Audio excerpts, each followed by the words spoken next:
السلام علیکم پیارے دوستو، حضرت موسیٰ علیہ السلام نے اللہ تعالیٰ سے سوال کیا، اے خدا، تو لوگوں کو پیدا کرتا ہے پھر مار دیتا ہے، اس میں حکمت کیا ہے؟ اللہ تعالیٰ نے فرمایا، چونکہ تیرا سوال انکار اور غفلت پر مبنی نہیں ہے، اس لیے میں درگزر کرتا ہوں ورنہ سزا دیتا۔ تو اس لیے معلوم کر رہا ہے تاکہ ہماری حکمت سے لوگوں کو آگاہ کر دے، ورنہ تجھے مخلوق کے پیدا کرنے میں ہماری حکمتیں معلوم ہیں۔ سوال علم کے منافی نہیں ہے، کسی چیز کے بارے میں سوال آدھا علم ہوتا ہے، اگرچہ تو اس سے واقف ہے لیکن تو چاہتا ہے کہ عوام بھی آگاہ ہو جائے۔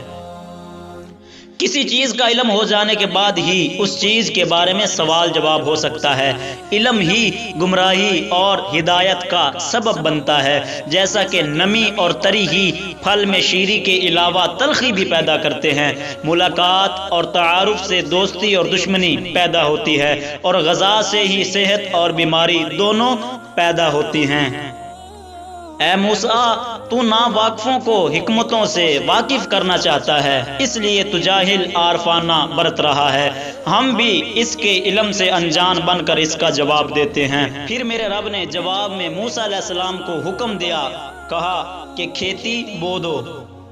جب کھیتی تیار ہو گئی تو انہیں اسے کاٹنے کا حکم دیا، اور کٹنے کے بعد حضرت موسیٰ علیہ السلام سے پوچھا، تو نے خود کھیتی بوئی پھر اسے کیوں کاٹ ڈالا؟ حضرت موسیٰ علیہ السلام نے عرض کیا کہ کھیتی کے پکنے پر اس میں دانہ اور بھوسا تھا، اس لیے دونوں کو ملا جلا دینا مناسب نہیں تھا۔ حکمت کا تقاضا یہی تھا کہ دونوں کو الگ الگ کر دیا جائے۔ حضرت حق تعالی نے پوچھا کہ یہ عقل تم نے کہاں سے حاصل کی؟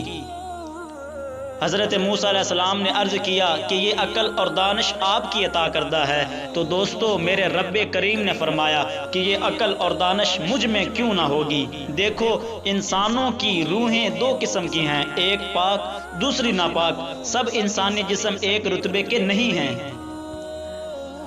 کسی جسم میں موتی جیسی روح ہے اور کسی میں کانچ کی طرح، اس لیے ان روحوں کو بھی ایک دوسرے سے الگ کر دینا مناسب ہے تاکہ نیک روحیں جنت میں چلی جائیں اور بری دوزخ میں۔ یہی حکمت مارنے کی تھی اور یہی پیدا کرنے کی۔ حکمت یہ ہے کہ ہماری صفات کا اظہار ہو جائے۔ حدیث قدسی ہے، فرمایا کہ میں ایک پوشیدہ خزانہ تھا، میں نے چاہا میں پہچانا جاؤں، لہٰذا میں نے مخلوق کو پیدا کیا۔